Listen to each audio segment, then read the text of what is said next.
السلام علیکم everybody, welcome back to another beautiful vlog. آج کا دن ہمارے لیے بہت خاص ہے کیونکہ ہم اپنے پہاڑ والے راستے کی صفائی کروا رہے ہیں۔ یہ وہ راستہ ہے جہاں سے ہم روز گزرتے ہیں، لیکن کافی عرصے سے اس کے گھاس اور جھاڑیاں اتنی زیادہ اگ گئی تھی کہ چلنا مشکل ہو گیا تھا۔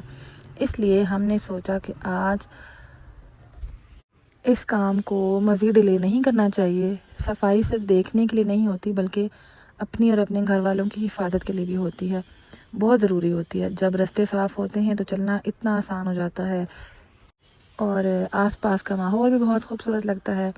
آج گھاس بھی کٹوائی جا رہی ہے، دیکھتے ہی دیکھتے پورا راستہ بدلتا جا رہا ہے۔ دل کو بہت سکون ملتا ہے اپنی جگہ کو صاف اور کھلا ہوا دیکھتے ہوئے۔ محنت ضرور لگتی ہے لیکن اس کا نتیجہ بہت مزیدار ہوتا ہے، ساری تھکن دور ہو جاتی ہے۔ اور آپ سب کو تو پتہ ہے کہ پہاڑی علاقوں کی خوبصورتی کے ساتھ ساتھ یہاں کی زندگی بہت مشکل ہوتی ہے۔ راستے، پتھر، مٹی، جھاڑیاں، اس سب کو ساتھ ساتھ مینٹین رکھنا پڑتا ہے۔ جیسے آپ گھر کے اندر کی صفائی رکھتے ہیں، اسی طرح ہمیں گھر کے باہر کی بھی چیزوں کو مینٹین رکھنا پڑتا ہے۔ بہت مشکل ہوتا ہے پھر ساتھ۔ لیکن اس ولاگ کا سب سے خوبصورت حصہ صاف ہوا وہ راستہ نہیں ہے بلکہ ان لوگوں کی محنت ہے جو اتنی سخت دھوپ اور گرمی میں بھی کھڑے ہو کر یہ کام کرتے ہیں۔ جب ہم انہیں کام کرتے ہوئے دیکھتے ہیں نا تو احساس ہوتا ہے کہ جس راستے پر ہم بعد میں آرام سے چلیں گے اس کے پیچھے کسی کی بہت محنت اور پسینہ بھی موجود ہے۔ کبھی کبھی ہم صرف تیار ہوئی چیز کو دیکھتے ہیں لیکن اس کے پیچھے لگی ہوئی محنت کو نظر انداز کر دیتے ہیں۔ اسی طرح ہر وہ مزدور، ہر وہ انسان عزت کا حقدار ہے، ان کی محنت کی قدر کرنی چاہیے، ہمیں ان سے نرمی سے بات کرنی چاہیے۔ اللہ تعالیٰ نے ہمیں توفیق دی ہے تو ان کے لیے ٹھنڈا پانی، چائے، کھانے کا انتظام کر دینا ایک بہت اچھا عمل ہے۔ چھوٹی سی توجہ بھی ان کے لیے بہت معنی رکھتی ہے۔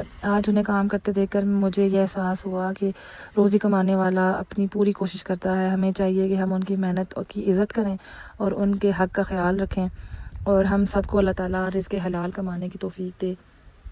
ایسے لوگوں کی قدر کرنا ہمیں کرنی چاہیے، اور اسی طرح ایک اچھے انسان کی پہچان ہوتی ہے۔ اللہ تعالیٰ ہمیں توفیق دے۔ اور آپ جس لڑکے کو صفائی کرتے ہوئے دیکھ رہے ہیں نا، اس لڑکے کو آپ شاید نہیں جانتے لیکن میں آپ کو بتا دوں کہ میں اپنے ولاگز میں اکثر رفیق چاچا کا ذکر کرتی ہوں۔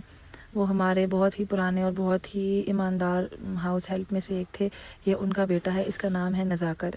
انہوں نے بہت کوشش کی تھی کہ اس کو پڑھائی کی طرف لگائیں لیکن اس کی قسمت کہ یہ پڑھائی کی طرف نہیں جا سکا اور آج یہ کام کر رہا ہے۔ اینی ویز، ہمیں قدرت کی حفاظت کرنی چاہیے۔ کبھی کبھی ہم اپنی زندگی میں اتنے مصروف ہو جاتے ہیں کہ ہمیں قدرت کی اصلی قیمت کو محسوس ہی نہیں کر پاتے، لیکن جب انسان پہاڑ اور یہ گرینری دیکھتا ہے، کھلی فضا میں کچھ وقت گزارتا ہے تو دل کو ایک زیادہ امپورٹنٹ بات یہ ہے کہ اگر ہم کہیں گھومنے جاتے ہیں نا تو ہم اپنے بچوں کو سب سے پہلے بتائیں کہ کچرا ادھر ادھر نہ پھینکیں، پلاسٹک کی بوٹلز، ریپر، دوسری چیزیں وہاں چھوڑ کر نہ آئیں، اور اپنی جگہ کو صاف ستھرا رکھیں، اور جانوروں اور ماحول کو بھی نقصان پہنچتا ہے۔ چھوٹی سی احتیاط بھی قدرت کو محفوظ رکھنے میں بہت مدد کرتی ہے۔ اچھا جی، اسی طرح راستہ صاف کرواتے کرواتے، آپ لوگوں سے باتیں کرتے کرتے آپ سے اجازت لینے کا ٹائم آ گیا ہے، تو آپ لوگوں نے میرے چینل کو ضرور سبسکرائب کرنا ہے، میری ویڈیو کو لائک بھی کیجیے گا، مجھے اور میرے بچوں کو اپنی دعاؤں میں ضرور یاد رکھیے گا، اپنا بہت سارا خیال رکھیے گا اور اپنے ماحول کو صاف رکھیے گا۔ اللہ حافظ۔